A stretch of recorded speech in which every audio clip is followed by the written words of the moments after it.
Okay, I'm going to be doing a video here, an interview with Brother Eric John Phelps, and really want to do this to get the body of Christ to know about the fact of the presence of the Jesuits. I've talked about them for many years, and Brother Eric here is, I would say, probably the expert on the Jesuit order. And I guess we'll start out here real quick with a word of prayer.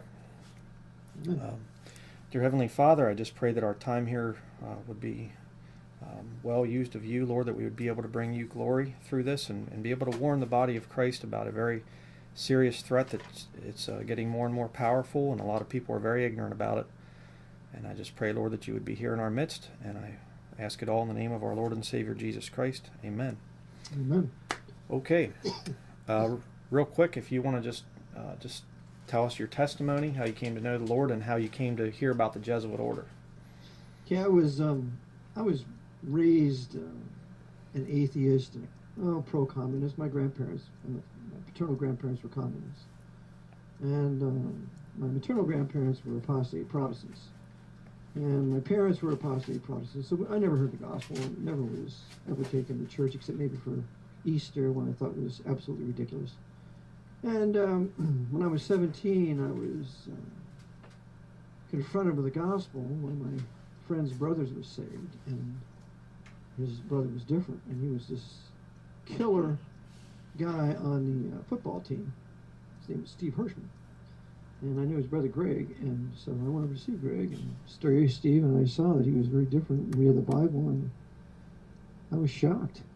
So one thing led to another, and I was given the gospel, and I got hurt my leg, my knee, and when I was in my bed reading the Gospel of John, I was saved, reading Christ died for my sins, and was buried and rose again, and believed it there, reading the Gospel of John in my bed. So I was about 17 that time. It was back in 1971, and later that year, when I graduated, I went to the Air Force, spent almost 5 years in the Air Force, and worked in churches off base. It was in a church off base in Spangdahlem, Germany. It was an Air Force base where the Air Force people were, because they couldn't meet on the chapel because it was so apostate.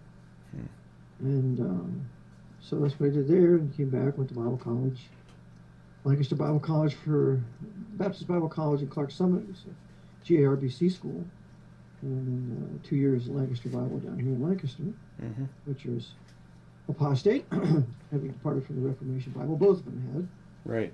And but then when I was, way back when I was 10 years old, I was fourth grade when Kennedy was shot. And that deeply affected me, and I thought, I need to find who did that. Because I knew LBJ was a liar, and he was taking his swearing in. He was obviously involved, and I perceived that at 10 years old. But then that stayed with me for a while. Then I was saved, went to Bible college. In Bible college, I found out that the Jesuits had killed Lincoln. And I had a teacher there. His name was Rembert Carter. He got his doctorate in history when he was like 24 or 25 from Edinburgh in Scotland. So he was elite and considered himself so. But he did have a class on the assassination of Lincoln carried out by the Jesuits, and he had an original copy of Burke McCarty's work, The Suppressed Truth About the Assassination of Abraham Lincoln. It was written in 1924. And this dear lady was saved. She'd been a Roman Catholic. She was saved, and then she spent 7 or 10 years researching the whole assassination of Lincoln and proved the Jesuits did it. And I have the book. You can get the book from Ozark Publishers, too. But, so it was the assassination of Lincoln, and then when I was in Bible college, the whole issue of the version issue came up. And, I had read, after I was saved, I read the NIV for a while, or the New American Standard, and there was something wrong with it. Yeah. So somebody said, and I didn't know anything about it, I just knew something was wrong with it. And somebody said, you need to read the King James. Well, I read that, and then I knew I was reading the Bible. And so I brought the King James with me when I went to Bible college, and they handed me Bruce Metzger's third edition of the Critical Text. What'd they do that for? Yeah. And I had there was a footnotes and all that, where you can decide what's the scripture and what's not the scripture. And I said, if that's the case, I belong unsaved doing what I did before. If there's no final authority, there is no salvation. Amen. So I left Baptist Bible College and went to Lancaster Bible College, and of course Baptist Bible was getting into extreme Calvinism, that Christ didn't die for the world, only for the elect, and things like that.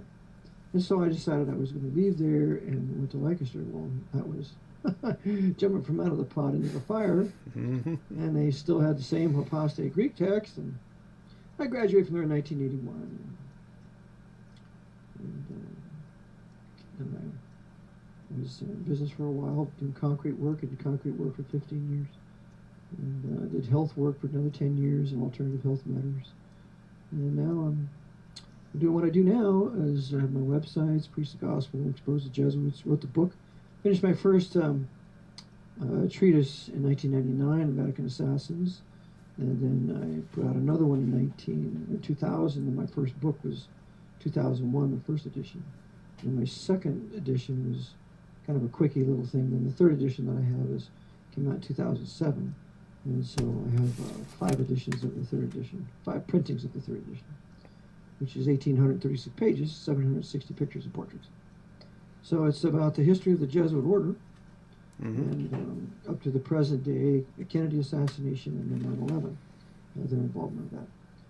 So, I have my church here, 24/7 World Radio, and then I have Vatican Assassins website, and teach my private citizenship class, which is teaching people how to be restored to their former status of a private citizen of the United States under Section 1 of the 14th Amendment. They're no longer deemed to be surety for an artificial person, the all caps name, which is a Roman Catholic entity.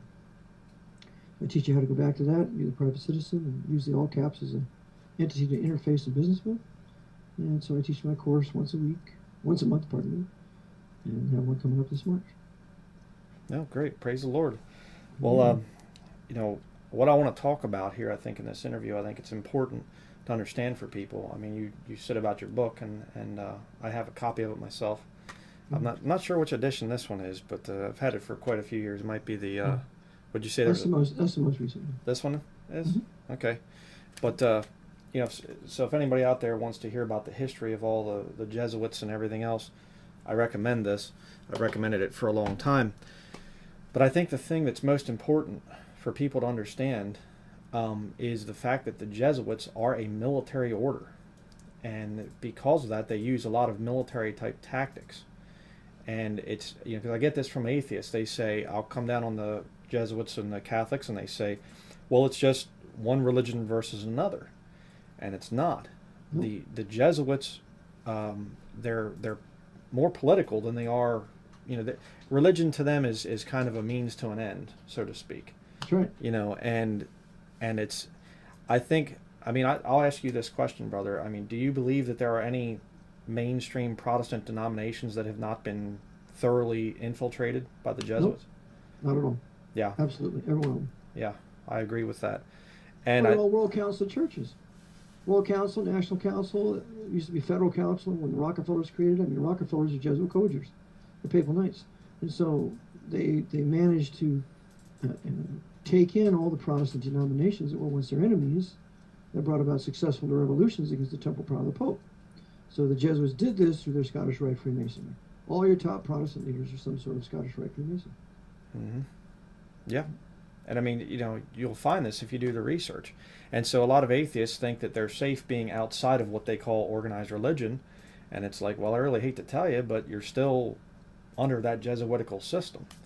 And well, modern day atheism was a result of rationalism. Rationalism is a creature of the Jesuits, according to Luigi de Santis in his work Popery, Puseyism, and Jesuitism, that he wrote in the 1850s. So the atheists really have a Jesuitical religion. The Jesuits love atheism. That's why they impose communism. Communism is based upon an atheistic religion. The Jesuits used Francis Cardinal Spellman to put Mao Zedong in power in 1949 with the State Department that he controlled. They used their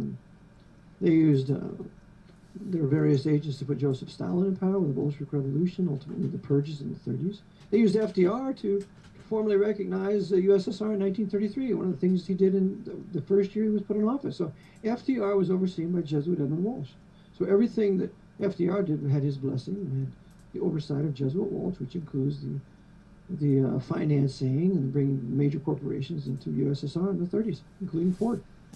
So the Jesuits are the masters of atheism. Their communist governments are atheistic. The Jesuits run all the communist governments, including this communist government here in Washington, D.C. Mm-hmm. Yeah. I totally agree with that. I'm going to read a quote here from a book just to kind of further show all this. Let me see if I can get that. Did you ever see this book before? No, I haven't. I actually got this down at the Clay Bookstore. Ah. You know where that is? I'm Yep. sure.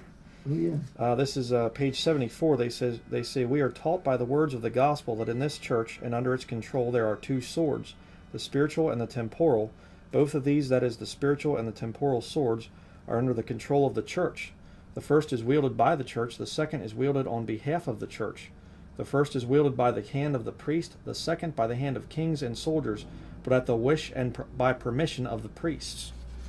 You know, Yeah. I mean, let me see if I can get that. That is actually it's a very close quotation of Unum Sanctum, which was 1302. It's a papal bull in 1302. And that's where they defend the temporal and spiritual power of the Pope, almost word for word there. Yep. Mm-hmm. And another thing I have here, I actually have a copy of the Dewey Reams, the New Testament, put out by the Catholic Church. And I just did a video. I'll talk about this in a minute. There's a Louisiana police captain right now that is getting some popularity because he's putting out videos saying he's going to go after gangs and hunt them down because they're heathen and all this. And he's a papist, just incredible. Did a video on him yesterday. Probably a Knight of Columbus. Yeah, it might be. I'm not sure. But down here, page 557. They said, I had referenced this, but I didn't show this. I didn't have it with me at the time, but I'll just read this to further, illustrate the point. It says, the Protestants foolishly, this is the footnotes on Revelation 17, I should say that. The Protestants foolishly expounded of Rome, the shedding of blood of martyrs, for that there they put heretics to death and allow of their punishment in other countries. But their blood is not called the blood of saints, no more than the blood of thieves, man-killers, and other malefactors, for the shedding of which by order of justice no commonwealth shall answer. So I've showed that in other videos, but I'll show this here. Yeah, that's important because, see, they are validating their doctrine of killing heretics. And remember, according to the Jesuits, there is no salvation without the shedding of the blood of the heretic. Yeah. And by any means necessary. Any Yeah. means. Yeah. So that means we're going to use the medical inquisition like they've had for the last 80 years here and kill 100 million people with their medical profession, their allopathic medical profession. It's all an inquisition. Mm-hmm. Oh, yeah. I've seen that within my own family. I mean, it's just incredible. But I think they have control of the Protestants pretty much across the board. I would say that, unless there's some kind of an independent one someplace, they might not there, but most of them have been controlled. And of course, using military tactics, of course, one would be disarmament. And spiritually speaking, they're taking away the King James Bible, which we discussed earlier. That's right. Replace it with... Or the Luther Bible, or any other Bible that is a Reformation Bible in the hands of the people. Mm-hmm. Yeah. I actually have another thing here, which this is always fun to show to Jehovah's Witnesses when they come.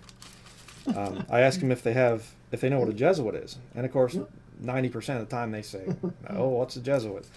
I actually have this here. This is a Nestle's 25th edition put out by the Watchtower Bible and Tract Society. And right here, let's see if I can get this on camera. Yeah, they got the Jesuits right there. Mm-hmm. Yep. Yeah. Yep. Eberhard Nessel, yeah.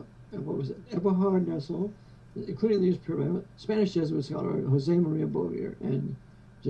Merck. Yep. UBS Tech, 1975. Oh, yep. The United Bible Societies are totally taken over by the Jesuits. Mm-hmm. And I show people too that we can keep going off about this. I'm not going to spend a lot of time on it, but Vatican II, I have that. It talks about making translations with separated churches and things. Yeah. The Talks Nestle's about a new world order in there too, new international authority. Yeah. Yep, and the one who was the editor of it was Avery Dulles. Avery Dulles was a Jesuit. He was a son of John Foster Dulles, who was Secretary of State. Yes, he was a nephew of Allen Dulles, the head of the CIA, and also Avery Dulles was a Knight of Malta. Wow. I recognize the name Dulles, but I never heard his name before. Interesting. Whenever you go through Dulles Airport, just think of the Jesuits with Avery, John Foster, and Alan Dulles. Hmm. And you have also the Nestle's text, the modern editions of it, where one of the editors was Carlo Maria Martini. Martini, another Jesuit. Another Jesuit, yeah. Right. Yeah. So, it's incredible.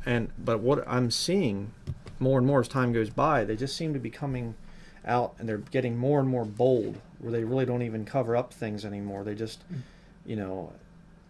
I really feel that they're trying to openly take over this country. I mean, they've pretty much taken over it, but openly coming out and just saying, here we are, this is what we're going to do. Remember, they've taken this country since March 9th, 1933. Mm-hmm. That's when March 6th, FDR put forward his Proclamation 2039, declaring a state of national emergency, premised on the Trading with the Enemy Act. So he used the Trading with the Enemy Act that was never intended to be used domestically. It was only for World War I. So he used that as a springboard for his Proclamation 2039. And then 3 days later on the 9th, Congress approves and confirms that declaration of an emergency and war. And they approve and confirm it with their Emergency Banking Relief Act. And then FDR comes out later that day with his Proclamation 2040 that continues Proclamation 2039. So we've been under Trading with the Enemy Act and the Emergency Banking Relief Act as an amended Trading with the Enemy Act, and then also the Proclamation of FDR 2040. So we've been under military government since that day, and we've been under military jurisdiction since April 25th, 1938. That's why every flag you see in every courtroom has gold fringe, every flag in every school is gold fringe, every hotel flag, you name it, it's all gold fringe, which is a military color pursuant to Army Regulation 840-10. So we've been under their military government all this time. They've got us involved in all these foreign wars to fight and destroy these nations, to make them subject to the Pope. And now it's our turn to be a victim of that design. So I'm completely convinced they're going to use Donald Trump to put Hellcat Hillary in power. And so that she can appoint these new justices and whatever, and maybe even declare their martial law that they want to do. But I have no doubt that they're orchestrating both sides because they control the Republican Democratic Party for their own benefit. Sure. Absolutely. Yeah. I found it interesting, though, that Donald Trump's also Jesuit trained. Jesuit trained at Fordham, and he's also 33rd degree Freemason. Yeah.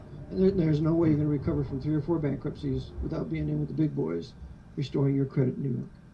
And all those guys are the Knights of Malta and the big banks. Wow. Now, I have a question on that as far as, I know you have different terms, Jesuit, temporal coadjutor. Coadjutor. Coadjutor, okay. Would you consider somebody that goes through a Jesuit education, would they be considered a Jesuit, or do you consider them just Jesuit trained? They're just Jesuit trained and generally working with the order, although they're not a Jesuit. They're not, they may be professed of the 3rd vow, but they're definitely not of the 4th. So they've never taken any priestly vows, but they are working for the Jesuits as their agents. Men like Bill Clinton, George W. Bush, every bonesman is a Jesuit coadjutor. Every political man that's went through Georgetown University is a Jesuit coadjutor. Same way with Fordham in New York, same way with Boston College, Loyola in Chicago, Loyola in New Orleans. All their graduates that they put in places of government, banking and so on, are all working for the Jesuits. Right. What about the spook world, military intelligence and things? Oh yes, the Jesuits control the Pentagon. The Pentagon was created in 1941, built about that time, and the contractor that built it was a Knight of Malta from Philadelphia named John McShane. So John McShane was the contractor that built it, and it's always a Knight of Malta that's ahead of it or the right hand of it. Some of your early Knights of Malta that ran the Pentagon were Alan Dulles, and you have William J. Casey, Knight of Malta, trained by Jesuits at Fordham. You have George J. Tenet, Knight of Malta, trained by Jesuits at Georgetown. You have Leon Panetta, Knight of Malta, trained by Jesuits at Santa Clara University. So the entire spook world, J. Edgar Hoover, 33rd degree Freemason, but the guy who really ran the FBI at the time was Cartha DeLoach. At the time of the Kennedy assassination, Cartha DeLoach was a Knight of Malta. He retired, went to work for PepsiCo. So all the big knights are running all the intelligence communities together. Department of Homeland Security, I call it Department of Homeland Security. Sure. FBI, CIA, DIA, all of it, they're all run by the Jesuits overseeing it from Georgetown. Yeah. Yeah, I believe that. How do the Knights of Columbus fit into this whole thing? Knights of Columbus are subordinate to the Jesuits. They're kind of like a hatchet men for the Jesuit order. The Knights of Columbus were created in 1882, and their place of their creation was New Haven, Connecticut, so they could be right near their brother Bonesmen at Yale. So they are the ones that are in banking, politics, military. They're men of power, men of wealth. And Admiral Benson, during World War I, the head of the Navy, the one responsible for getting all the ships overseas in World War I, was a Knight of Columbus. He later became a Knight of St. Gregory. We have a Knight of Columbus that was the head of the Supreme Court in the 1800s. His name was Edward White, involved in some very serious decisions. We have a Knight of Columbus that was the overseer of Woodrow Wilson. His name was Joseph P. Tumulty for 2-year terms of Woodrow Wilson. So they put an apostate Protestant Presbyterian in there, but they have the Knights of Columbus running him, and he's being run by James Cardinal Gibbons out of Baltimore. So the Knights of Columbus are busy manning the empire with its entertainment, economics, academia, politics, religion. Only Catholics can be Knights of Columbus, but Catholics and Protestants can be both high-level Freemasons. And the unification of all this is in the Bush family. You have Jeb Bush. Jeb Bush is a 4th-degree Knight of Columbus, involved in running the drug trade out of Florida. That's right, working with the mafia. Yeah. You got George W., who's Skull and Bones, his brother. Mm-hmm.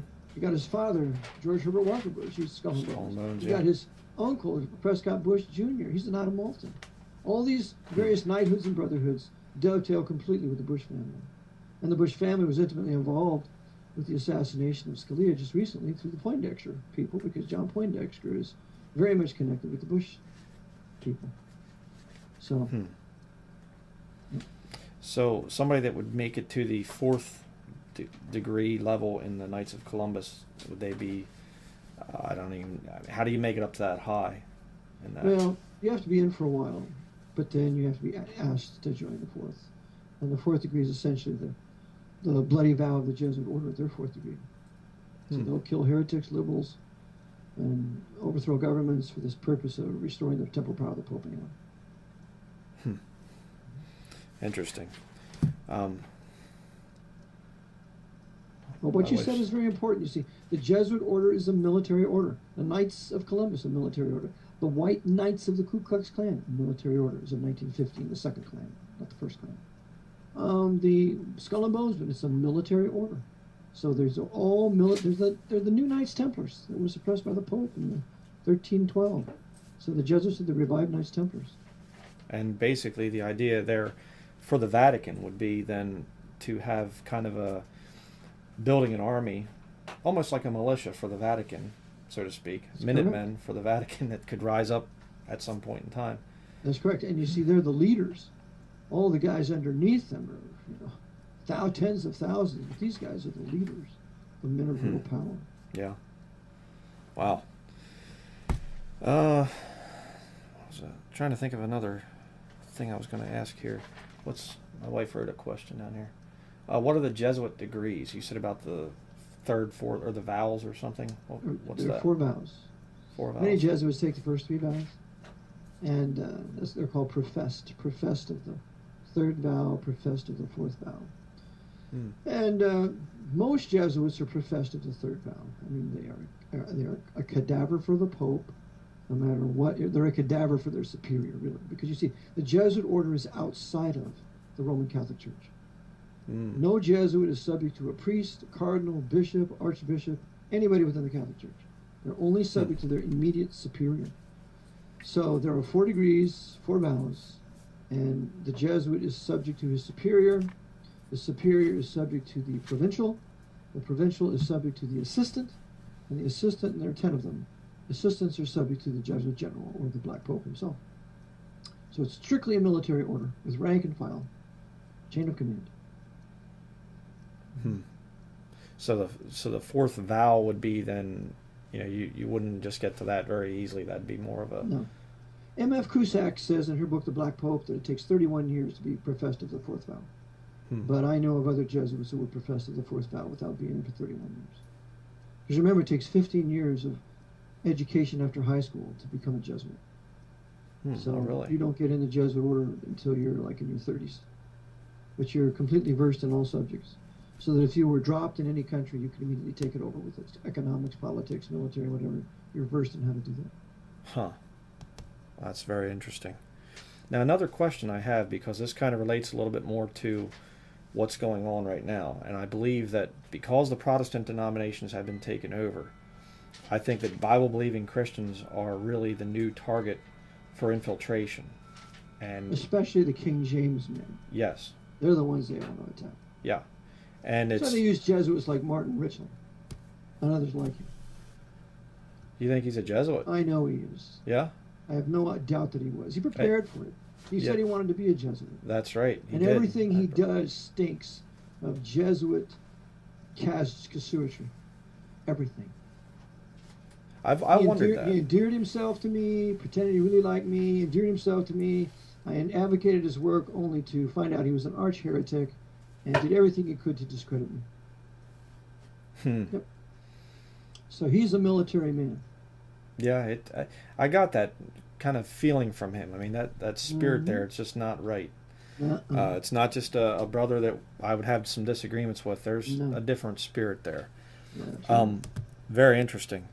But on that note, there's a guy I mentioned earlier, Captain Clay Higgins down in Louisiana, and he's a policeman, and he's coming out with these videos openly threatening gang members. You know, we're going to hunt you down, you're heretics, you're heathen.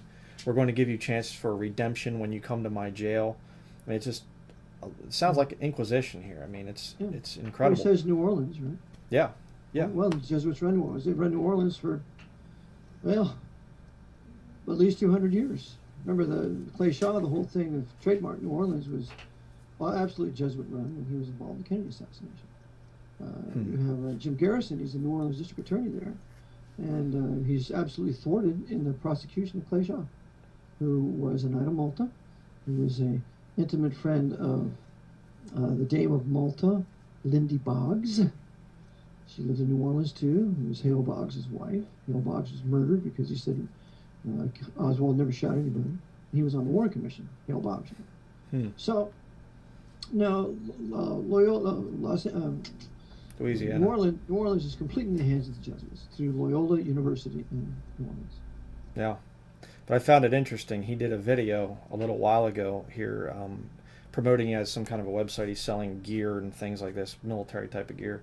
And he does this, it's propaganda, you know, and he comes walking out and he sits down on his front porch and he's got the Bible laying there on his porch swing and big statue of Mary beside him. And, it was a King James Bible. And I thought, now I've talked to Catholics, they're not allowed to read the King James Bible. You know, I mean, when they get to be older, it's still on the list of forbidden books. Yeah. Of the Holy Office of Inquisition, expurgatus, purging of the books. Just like the 9th edition of Encyclopedia Britannica, that's on the forbidden books. Yeah. It has 11 pages on the Jesuits. No, boy, can't have that. But, you know, I found that interesting because I thought, you know, here you have a Roman Catholic posing like he has a King James Bible and he reads it. You know, I thought that kind of further adds to my suspicion that they're really trying right now very hard to get into the King James only Bible believing movement and kind of come in and sow some division. And yeah, they come in with a King James Bible, but you have to listen very carefully to their doctrines. They know how to they know the lingo, but what's this heresy like establishment commandment?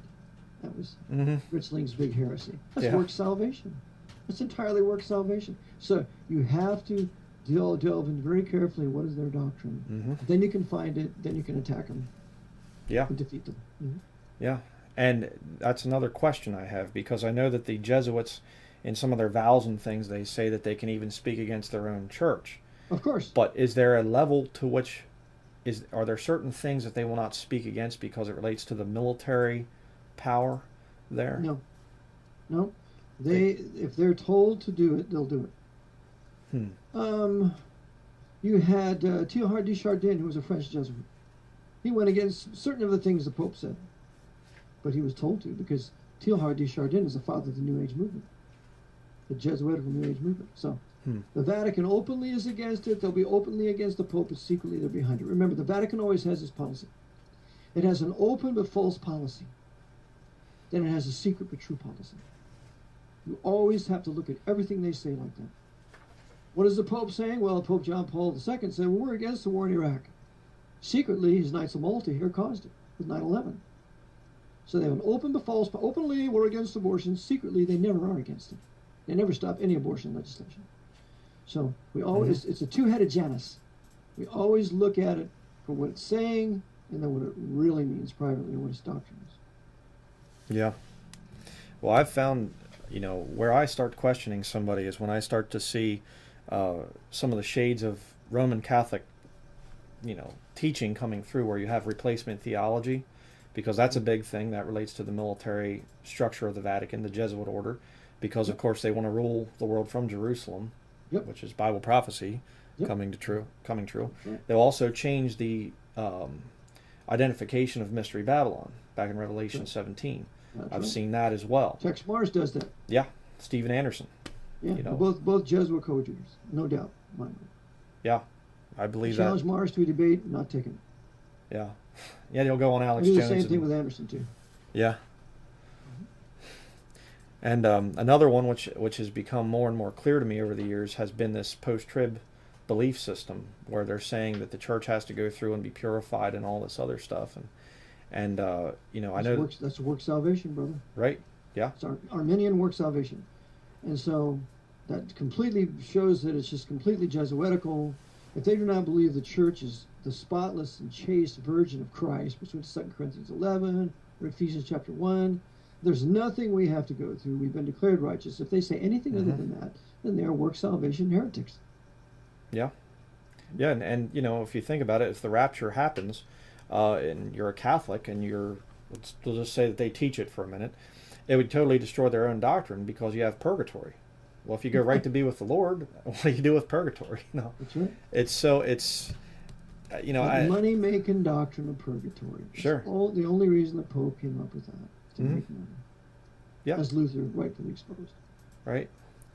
But I've seen this thing where these guys will come out and they'll sound legitimate for a while, and then you start to see these kind of Catholic undertones coming in there, and I know I've called a lot of these people. I've come out and openly said, he acts like a Jesuit, or he talks like a Jesuit, and I get people saying, oh, you're just conspiratorial and whatever else, but it's right there. It's right there. It's just if it walks like a duck, quacks like a duck, it's got to be a duck. And it's their hard conclusions. But like Joel Osteen, he's a Jesuit co-juror out of Houston. Don't think for 1 minute he can't pack that place out without the men of power in Houston or the Pope making that happen. Yeah. All your major quote-unquote TV evangelists are like that. Every one of them.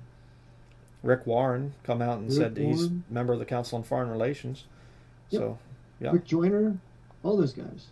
I even have to go so far as John MacArthur. He's another one. Denies blood redemption as far as I'm concerned. Yeah.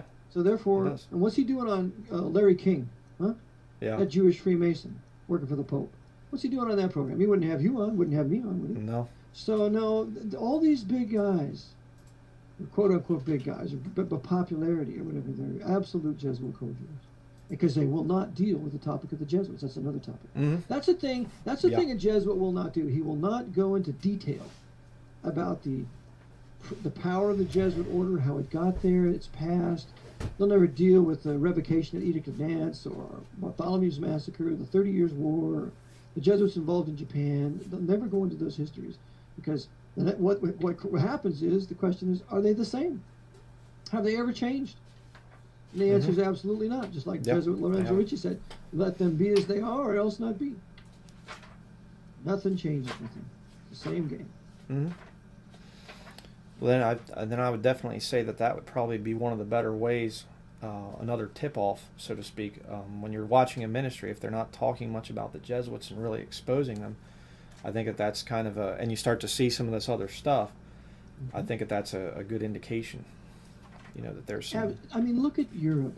The head of the central bank in Europe is Mario Draghi. Mario Draghi was Jesuit trained. He's a Knight of Malta. Now, why doesn't Bill O'Reilly or those other people, Chris Matthews, or those other papal knights, tell you that on the news? Because they don't want you to know the Jesuits, after they decimated Europe and destroyed the Reformation out of Europe in the Second 30 Years' War from 1914 to 45, they don't want you to know that they completely reorganized it under a papal power in preparation for a dictator that they're bringing to power, justified by the Muslim invasion that they've caused into Europe. Mm-hmm. That's what that's all about. Yeah. It's kind of funny, actually. I saw there was a lot of videos on YouTube. I was looking at some of them, and I didn't even look at the channel name, and it was like all these videos really getting people riled up about, you know, the Syrian Arabs are raping German women and things, and you know, I'm sure that's going on, but it was like really inciting, you know, hatred and violence. And I looked at the channel name; it was In Hoc Signo Vinces. Oh yes, yes, yes. I was like, in this sign conquer. That was a byword of the Knights Templars. Yeah. Yeah. Oh so, yeah. I just thought. So they're doing just like said in the past. They're creating this common enemy for all the white people of Europe that are now absolutely apostate and infidels, than to drive them into the arms of some dictator that the Pope of Rome will control. Yeah. Yeah, that's what I'm seeing. It's a bad situation, but they're doing the same thing here. They're going to foment a black on white race war. That's why they have all the welfare. So we have huge black populations in the major cities and teach them to hate the white people. We'll put out all these movies like Django and all the others to teach them to hate white people. Then we'll have the black Muslims and other Masonic orders to incite them to race war as they controlled all the major riotings back in the 1960s. And then all of a sudden, departments of Homeland Security will come to the rescue, and then they'll declare martial law and shut it down and bring out the guillotines and off to the camps. So that's why I tell my black friends, all the big black all leaders are Masonic, and they're betraying you. Mm-hmm. So I believe that's what their game is right now in the major cities. And if they're using Trump, although everything that he says is generally true, it's playing upon the grievances of white people in general over the last 80 years. He is like a Hitler. Hitler played on the same thing. There were legitimate grievances of the Germans. Treaty of Versailles was wicked, but that's going to justify giving him lots of attention. But I'm tending to think that ultimately all the Republicans will break from him and support Hillary. That's what the game is. Yeah. Yep. Well, we'll see. Because that's his purpose. Because Hillary was good to Bill. She didn't divorce him over all the things that he did when he was president. I'm convinced they promised her, listen, you stick with Bill, we'll make you president down the road. So I think this is payback time, and she knows it. They ran the most ridiculous opponent against her, that Masonic Jew, socialist, communist, out of Vermont. What's his name? It'll lose me right now, but he's absolutely worthless. And she'll have the Democratic nomination. Was it Lieberman? So was it Lieberman? No, not Lieberman. It's what's his name, Eric? He's out of Vermont. His headquarters is in the Masonic Lodge in Burlingame. High-level Jewish Freemason. Yeah, he defended Eugene Debs, was a notorious Jewish communist years ago. Bernie Sanders.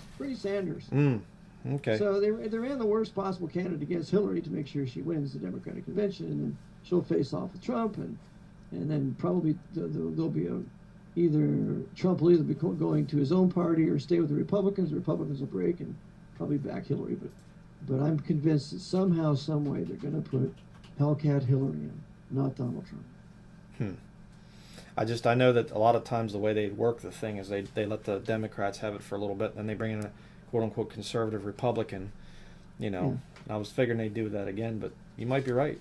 I don't know. It could be. I mean, either way they win, Trump's not going to change anything. Sure. They're still going to be under military government, military jurisdiction, and they'll do what the Jesuits of Fordham tell them to do, because the Fordham Jesuits will tell Trump what to do in New York. Yeah. By the way, he lives on the 66th floor of his skyscraper hotel. 66. And it's worth $100 million worth of furnishings. I mean, that's more than the cost of the building. And it was designed by an Italian-American Roman Catholic after the design of Louis XIV, the King of France. Louis XIV was totally in the hands of the Jesuits. He built Versailles, overseen by his Knight of Malta, Colbert. And then Louis XIV drove out all the French Huguenots, all the French Protestants out of France in 1685 with the revocation of the Edict of Nantes. 500,000 died, 500,000 left, and populated Switzerland and Britain and came to this country. They settled in the Carolinas. But all of this was done by the Jesuit Sun King, Louis XIV, of which Donald Trump absolutely loves.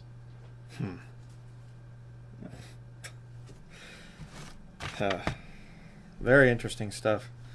I think I have a few other questions here. Another thing I had talked to you about a little bit before, the IHS symbol. Is that another thing that Christians should be aware of when they see the IHS, if they go to a church someplace or wherever, or if they see it? Is that usually an indication of Jesuit influence there? Absolutely. Sure. Remember, IHS is the seal of the Jesuit Superior General. That's Loyola's seal that every general has maintained. And it also ultimately goes back to the Templars and this sign, Conqueror. But they say it means Jesus, the Savior of mankind, in Latin. But the real meaning I maintain is it's Isis, Horus, Set. And so it's Isis, the woman, Horus is the child that comes out of the woman, and Set is the devil in Egyptian mythology. So Set will possess Horus. It's exactly what the Bible says. That the coming Antichrist will die, come back to life, be possessed by the devil. And he comes out of the Holy Mother Church. I maintain every pope's an Antichrist. The papacy is the dynasty of the Antichrist. And the final pope of Rome, to be slain and rise from the dead, will be the Antichrist. Yeah. Yeah, I believe the same. Reformers were close, but not quite close enough. Yeah.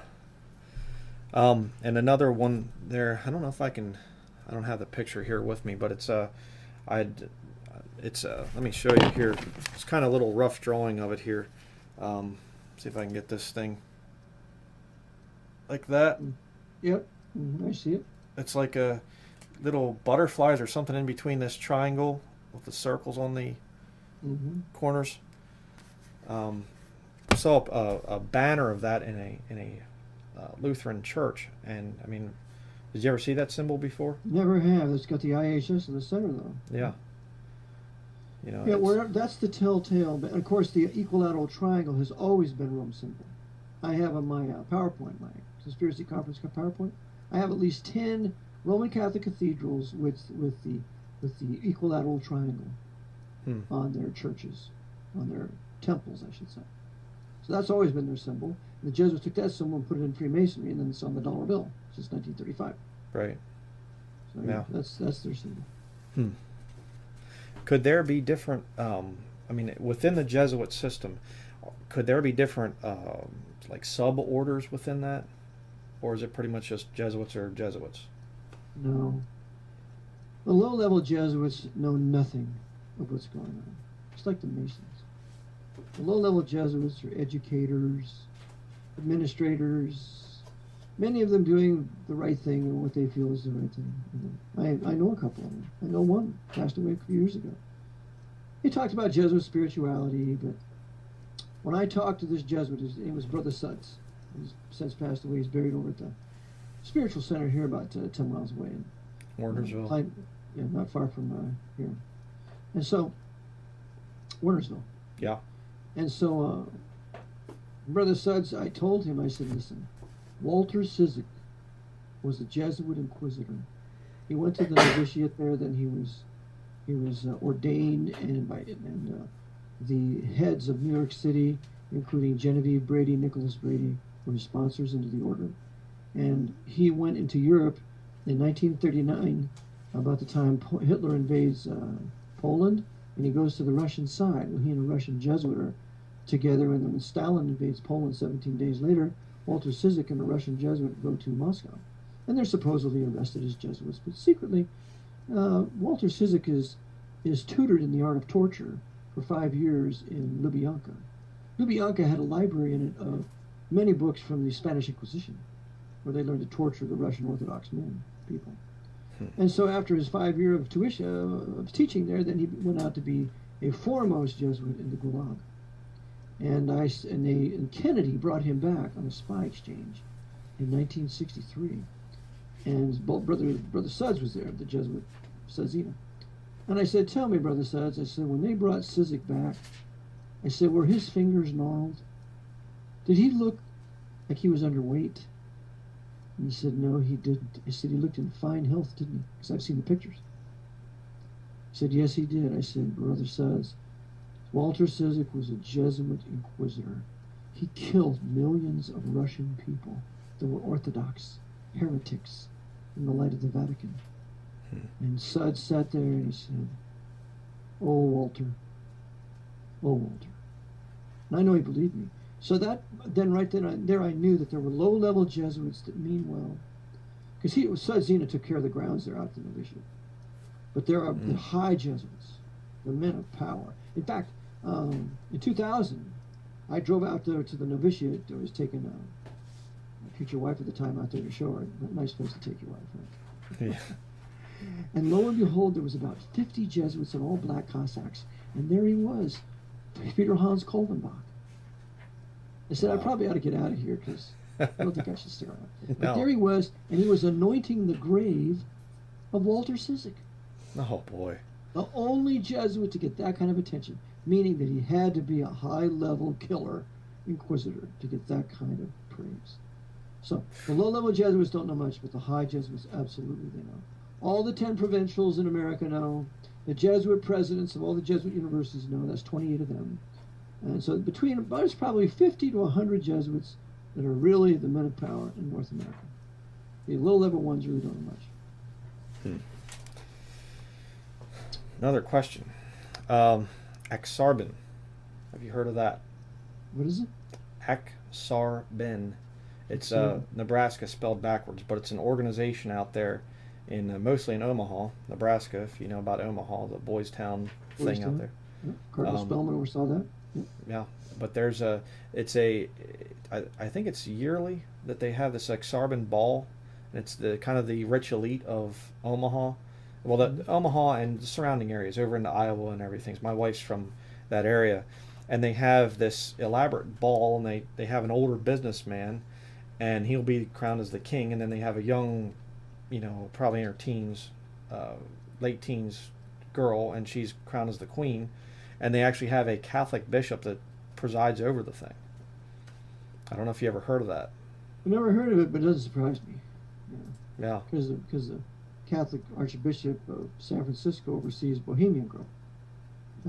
Bohemian Grove is 86 miles north of the University of San Francisco, where the Jesuits have their university there. That Anton LaVey used to speak there regularly. That good Catholic boy. Yeah, it doesn't surprise me at all. They have their orgies, they have all that stuff going on. Tom Cruise put a movie out years ago called Eyes Wide Shut with the producer of it. What was his name? He was a Knight of Malta. There was one big orgy in the house in the Rothschild mansion in Great Britain. They rented that mansion for the movie. And so it happens all the time, and it keeps these men in sexual sin and impurity so that they will always be submitted to the order. They will not be able to get out. Well, what about Greek fraternities and sororities? That's the beginning. The fraternities and sororities are the beginning. In fact, Code Word Babylon, the first volume deals with sororities and fraternities, even though I don't agree with his Adventist thing, and he's saying that America was created by Jesuits and George Washington was a Jesuit. That's all nonsense, but he does deal very well with the Jesuit oversight of the fraternities and sororities. So in other words, somebody could go to a non-Jesuit university, go through the Greek sorority fraternity thing, and then later go on into, I don't know how you'd even say that, but they could eventually get it tied up with the Jesuit order. It'll go to some secret society that's subject to the Jesuits, like Yale. I mean, you have the Skull and Bones, you have with the snake, and what's the other one? The snake and something. And all these little secret societies in the universities, and these are in the dossiers of the men who graduate, and then they're chosen in the major corporations to go to work there or in politics or whatever, because the Council on Foreign Relations is full of these secret societies. So the CFR runs the federal government, but they're appointed there by men in secret societies who know they're trustworthy. So it's the extent of the massiveness of this conspiracy is huge. Yeah. But all we want to go is right to the center and the heart of it, the Jesuit order and the secret societies that it controls. Mm-hmm. Yeah. Um, Found a thing interesting. I was doing a little bit of research into this. I don't know. I haven't read your whole book yet. I can only read, it's online and or like it's on the computer, and I can't read a whole lot on the computer. Only stand so much of that. Yeah. So I printed out parts of it and things, and read it that way. Eventually, I'm probably just going to print it out. I can read it that way. I'm not used to online reading, but or computer reading, I should say. Mm. But I don't know if you have covered this at all. But I found the assassination of Empress Elizabeth in Austria, right around the late 1800s. Oh yes, yes, Sissy. She was called Sissy. Yeah. Elizabeth. Mm-hmm. Yeah. I thought she, that was. She was. Yeah, I have it in my book. Oh really? That she was a beautiful woman too. She was the greatest equestrian in Europe, and she was the dear friend of Ludwig II. Crazy Ludwig, out of Bavaria, who designs Ludendorff and the Schwanstein Castle. Beautiful castles. Okay. Just it's the castle that Walt Disney patterned his castle after in Disneyland. Okay. So, yes, they killed Ludwig II. They shot him in the back twice. And I have that documented in my book from a Bavarian contact that I had. He did not drown. They shot him in the back twice, and then because Sissy, she was trying to protect him, because Sissy would not go along with a lot of the anti-Jewish fury that was going on in the 1800s at the time. Because remember, they were building their Jewish question fury from 1880s on, and she wasn't going along with it. So they killed Ludwig II, and then they killed Sissy. Yeah. She was knifed through the heart with a Sharpened. triple-sided file that had been sharpened by the assassin. And as he walked by her, he shoved it and pricked her heart.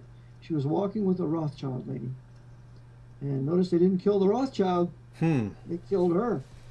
And she went back to her mansion then and ultimately passed away. That's how they killed Sissy. It's all in my book. I have the pictures there too. Yeah, I'll definitely have to read that part. It just seemed kind of suspicious from what I was reading, because I thought, this guy just kind of walks up and stabs her, and he's just kind of it's that lone gun thing again, Yeah, it's typical like, Jesuit assassination. Mm-hmm. Thought it was interesting too that one of the pages in her court ended up later becoming the Jesuit. What was it, Wuczynski or something? I think. Head of the Jesuit order there I think it was Wuczynski. Was it? Lederchowski had a cardinal uncle. Yes. So, yeah, probably Lederchowski. Lederchowski was a general from 1915 to 1942. Okay. So, was there a Wuczynski, though? Jesuit general? Not that I can remember. Okay. There was a Wirtz, Francis Xavier Wirtz. There was a few others, but not Wuczynski. Let's see here. Maybe I read that wrong. Let me see. Richie. Max Martin. Nope. At the time of Sissy, it would have been Peter Jean Bex, 1853 to 1887. And but Peter Jean Bex was the tutor of Karl Marx in the British Museum teaching him communism. Bex was the tutor of Marx for communism. So just the Jesuits created communism. Marx is a 33rd degree for Jewish Freemason. Any Jewish Freemason is always somehow, some way connected to the Pope. Like Morris Dees of the Southern Poverty Law Center, of which I'm going to be interviewed by the Lebanon Daily News in about 15 minutes about him. He has attacked me. So I said, okay, we'll deal with Morris Dees. Yeah. Well, we'll be praying for you. Thank you.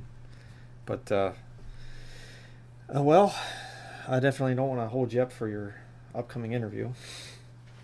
Sounds like a interesting one coming up for you. That's how it goes. Yeah. I'm trying to think if I have any other questions for you right now. Just remember, they control the political parties. They control the intelligence communities. They control the military. Anybody in the military that disobeys, they relieve him like crystal. Anybody who does what they're supposed to do, they stay in power. So, I mean, that's the power that they wield today here. And And this is the heart and soul of the Jesuit order's military and commercial complex to reduce all nations to the temporal power of the Pope. That when they're finished using us, then they will conquer this place and put us under military government, open the camps, and do what they intend to do pursuant to the Council of Trent. May the Lord help us to stop it. Yeah, that's why I wanted to do this. One other question. A PhD educated Jesuit, they go through the Jesuit school or whatever, and they come out with a PhD. Could they continue, I mean, are they, how do I want to say it, would they be considered a lower level? Or if you get to the PhD level in a Jesuit school, are you going to come out a little bit higher level? Or they'll be higher because they're going to know how they're going to use their PhD. Like Norman Geisler, he was trained by Jesuits at Loyola in Chicago. Oh, really? He was a PhD. Norman Geisler went to teach at Dallas Theological Seminary. So yeah, they know what they're about. Yeah. He endorses James White's book Against the King James. Is that right? Yep. Geisler does that. I think I think it's right on the front cover, actually. I think his endorsement. So that shows you Geisler is working for the Jesuits. Shows you Dallas is totally destroyed and infiltrated. Done. Yeah. When it used to be pretty good with Chafer and a couple of those other guys, but it's totally gone. All right. Well, we'll bring this to an end. Thank you very much for your time, brother. I really enjoyed it. My pleasure to be on with you, Bryan. Lord bless you, and Lord bless your listeners and viewers. All right. Well, we will check in with you some other time in the future, and if I can come up with some more questions for you. So. Sure, brother. Anytime. Okay. Well, may the Lord bless you, and we'll be praying for your interview. Thank you. Lord bless you too, Bryan. All right. See ya. Bye-bye.